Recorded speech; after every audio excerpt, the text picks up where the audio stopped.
Good morning. It's Thursday, April 16th, 2015. This is Tech Talk Today, episode 158. My name is Chris, and it's actually the afternoon. I shouldn't lie. I don't know why I'm fronting. Maybe it's habit.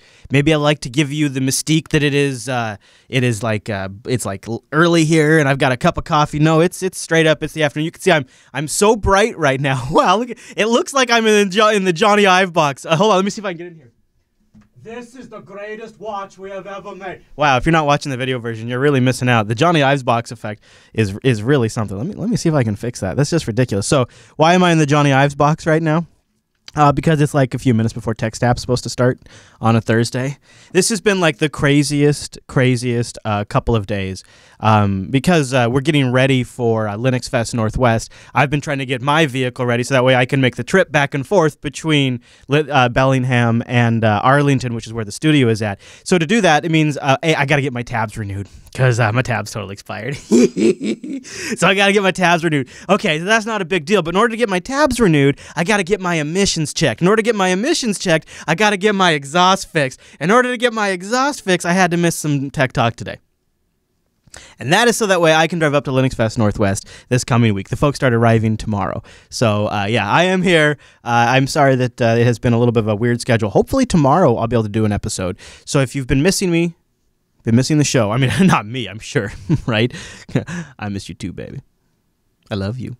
No, if you've been missing the show, just follow me on Twitter, twitter.com/ChrisLES or jupiterbroadcasting.com/calendar. Hey, we got a couple of people that joined me in the Mumble Room. Time appropriate greetings, Mumble Room. Hello. Well, hello, Blaster, who I will be seeing soon. Blaster, when do you get in? I fly in Wednesday next week, so a week from today. All right, yeah. So what time Wednesday? Or a week from yesterday, rather.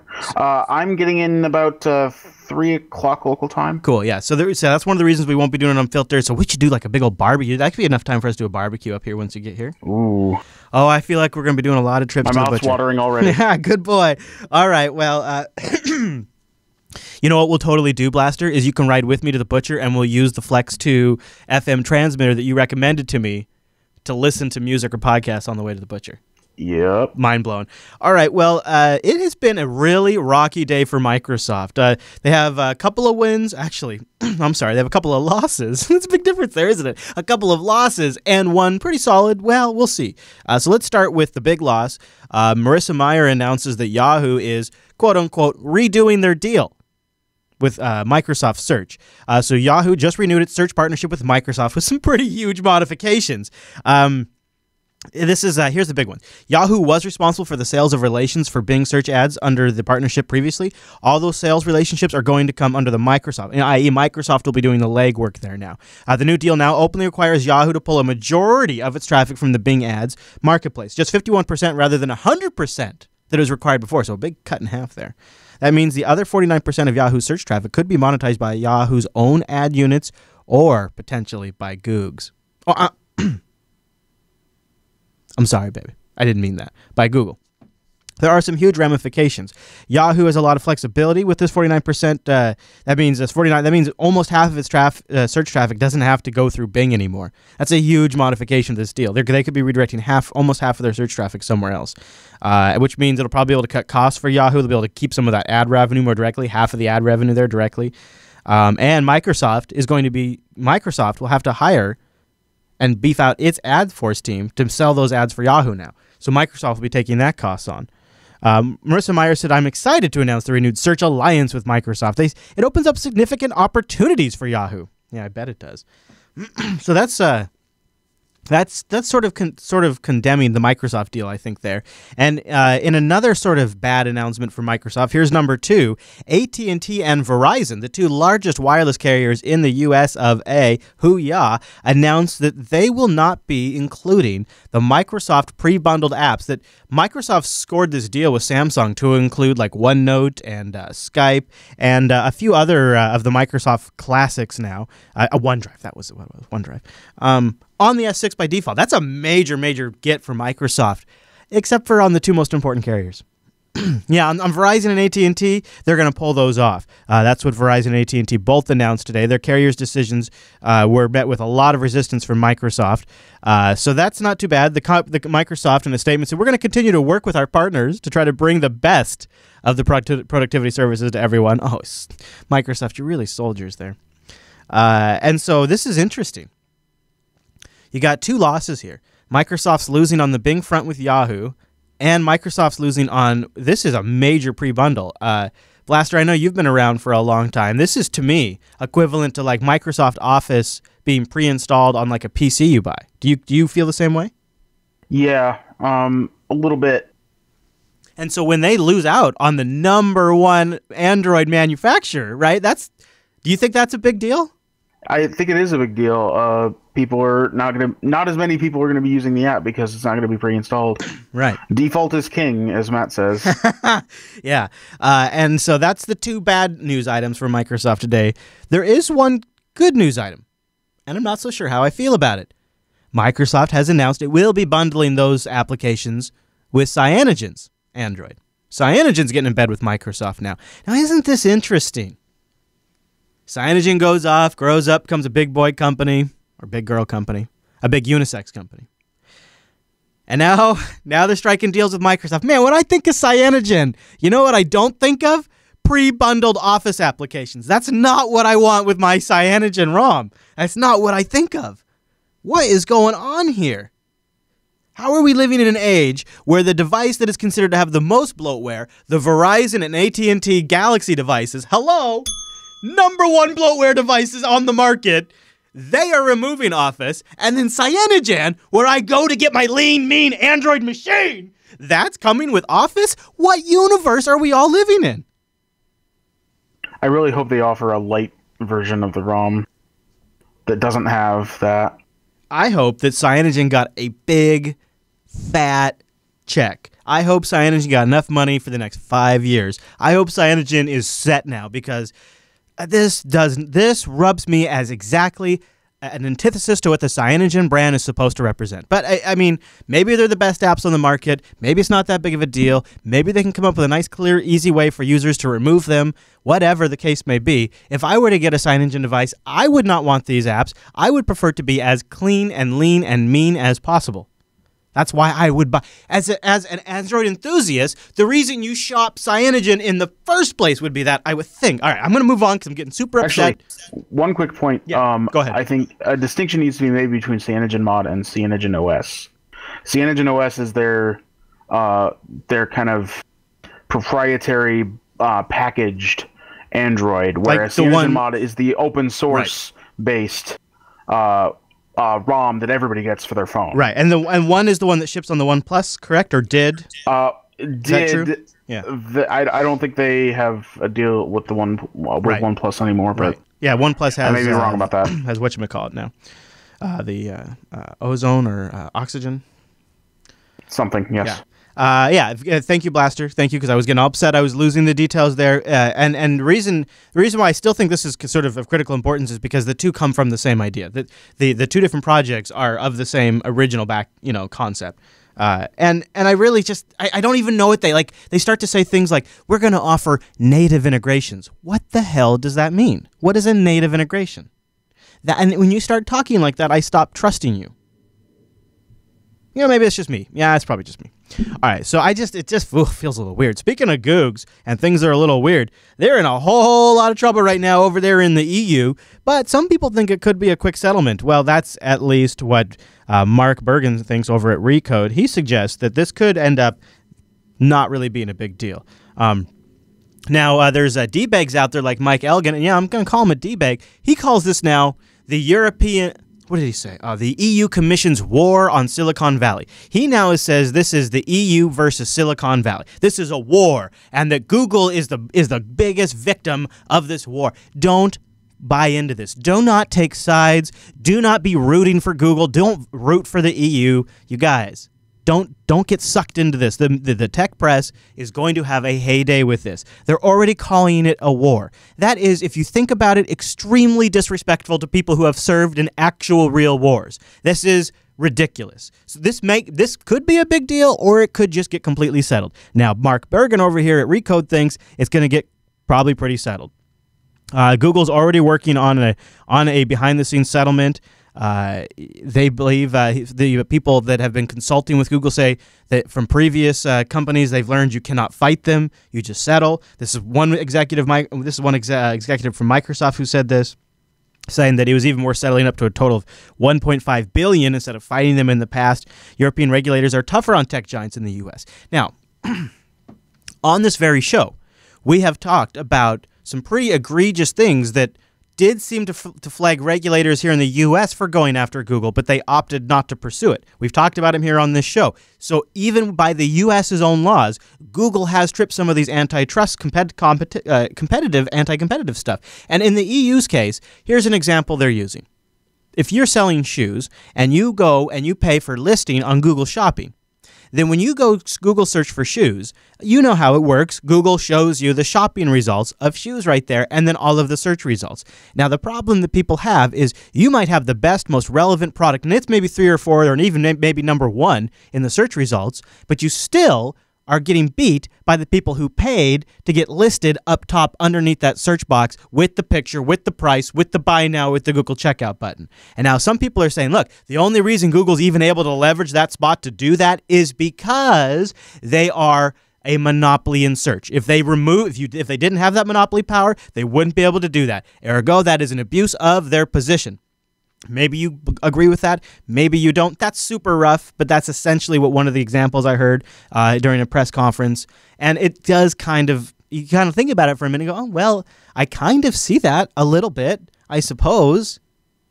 And the other problem is the people who are saying, no, it's not. No, look, we don't do that. We can't do that. No, we wouldn't do that. Google is the one that has to provide the data saying if they are or not affecting the search results. So Google said that 95% of people who search for shoes don't still click on, or I can't remember the wording they used. They said that 95% of people who search, they get relevant results or something. Like Google used wording that makes it kind of like, oh, well, you can't really tell where people are clicking. Like maybe Google is getting more clicks than they're admitting for that kind of stuff. And why else would Google be doing it unless it got them more clicks and made them money? So is that against, I don't know. That's what this is about. It's not a war. It's not the EU versus Silicon Valley, right? And so don't get sucked into it. It's so disappointing to see columnists like Mike Elgin write that crap and then get 50 responses and 120 reshares on Google Plus and get everybody all riled up. And it's just ridiculous. Go ahead, Blaster. So I'm going to play devil's advocate a bit here. If other search providers don't want Google to be the place people go, make a better search provider. Right. I know that sounds no. That I sounds mean, a little bit. So I guess the most recent stats are like 69% market share for search in the U.S., which seems way lower than I expected. I don't even buy it. The only reason why I think it could even be that low is maybe so many devices now ship with like Bing and other stuff by default that and like Firefox and whatnot, that maybe that started to turn it. But in some places like France, Google has a 95% market share. Yeah. I mean, they also have the best search, right? We all use it. DuckDuckGo's pretty good. I mean, the Google search is just the best search results right now. And that's what makes it a good product. Now, that doesn't mean they can't abuse that position. Maybe they could, so maybe there is something. Who knows? I'm not saying that either. I'm just saying that it's a little bit saying, like crying to mommy, saying that, oh, right. Well, Google's doing this because they're a monopoly in search. It's kind of like saying, Mommy, Google made the best toaster, and now everyone's buying that toaster. Right? Yeah. So exactly build a better toaster then, Johnny. Whatever. Speaking of search, WikiLeaks. Really, I bet this search isn't as good as Google search, but WikiLeaks releases a searchable archive of the hack Sony pictured emails and documents. So if you just didn't get enough of this story, now you can go look at the deets yourself. What could go wrong? Yeah, so WikiLeaks now has that up there, and if you're interested, some of the emails offer insights in between the connections between Sony and the Democratic Party, which for you Unfiltered audience members, you might find that particularly interesting, and a few other good political juicy tidbits, including the New York governor, Andrew, Cuomo, however you say his last name, getting him helped elected. Just some good juicy tidbits in there. So thanks, WikiLeaks, I suppose, for posting that. And then a special shout out, I think it was JB Hawk of Truth, who gave us this great story to end on today. Love it. Ikea, man. Seriously, I'm buying all the studio furniture from Ikea from here on out. And honestly, I was already kind of going this way because I'm cheap. But this is brilliant. IKEA is introducing wireless charging built into IKEA furniture in the future. Yeah, you heard me right. Built into like a tabletop or a desk, your nightstand, a lamp, the kitchen table, maybe even the couch, my friends. Yes, built-in wireless charging. Now, a lot of Android devices these days are shipping with wireless charging. My Nexus 5 has got it. All the Galaxy lines have it. Those are super popular phones. I think all the Galaxy, at least no. Starting with the 6, they've got it. The Galaxy 6 has got it. Look at that table there with the coffee mug where you just have it. Look at how brilliant that is. You just put your phone right there and it's charging. And it's got a nice mark spot with the plus mark on it. This is perfect. A floor lamp with a little wireless charging table on there. Come on, guys. Tell me you wouldn't want this, right? Wireless charging, all the things. You could get a case. I love it. Yeah. Oh, yeah. And like even for your tablets, you could get a case that charges them. This is great. I love the desk lamp with the wireless charging base right there. Yeah. We'll have a link to this in the show notes if you're not watching the video version because this is awesome. They got like a 3-device. And see, they have some that are like wood, too, so they look kind of nice. Put that in the kitchen. This is great. Oh, man, I'm ready for the future. And they have different modules you can pull out for the desk. The most versatile wireless charger since it can either be added or it can be a cord management hole. So they have one that slides into existing cord management holes. Man, they should have put this on Kickstarter. I would have backed that S so hard. Woo! Wow. That's great. If you got something great you've seen or a story you'd like to see us discuss, there's probably 2 great ways to get into the show. Number 1, the easiest, most straightforward, techtalktoday.reddit.com. techtalktoday.reddit.com. Go there, submit a story, vote them up and down, give your comments. That all makes this show better. I check it right before I go on air, so sometimes I'll just grab a story right out of there. Also, I'm always trolling it for Kickstarter projects. That's a great place to drop them. But let's be real.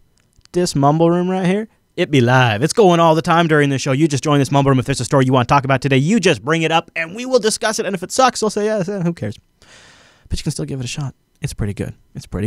So join me. Go to jupiterbroadcasting.com/calendar to get timing information. Hopefully next week we'll have some folks in studio to guest on the show. And there's a pretty good chance I'm going to have a show tomorrow. It all kind of depends on when Noah's flight gets in and when I have to get down to the airport or if somebody else can do it for me, like the wife, which she might be able to, and then we'll have a show. So in the meantime, I'll be tweeting as best I can and updating the calendar the best I can. Now, why don't we end with a little reflection? Back in the day, you didn't just bring your computer home and get on the Wi-Fi. God, it is so much easier now when you guys get a computer. You kids today. Back in my day, like it's still not my day, but when you'd buy a computer, you didn't have internet. Like you didn't bring it home to a house that had internet because you didn't already have broadband. You didn't have any service. So you got the computer, and then what do? Gosh, when your internet goes out, how boring is that? Well, that's how the computer was for a few days when you brought it home back in the day. That's why you needed Prodigy. So, and boy, did I have Prodigy. I had Prodigy, CompuServe, AOL. I did all of them, I tell you what. So this commercial is from 1990, and it'll help you figure out what to do after you get that brand new computer. Hopefully see you back here tomorrow, everybody. Have a great rest of your day. Did you get a computer recently? Well, congratulations. You can now join hundreds of thousands who've discovered Prodigy, a service that has hundreds of practical uses, hundreds of things to enjoy. Connect Prodigy to your computer and get stock quotes almost as fast as a broker. Play educational games, get sports scores faster than on TV. Shop at home. Discover all you can do for just $9.95 a month on Prodigy. Finally, what the PC was invented for. See it at a dealer near you.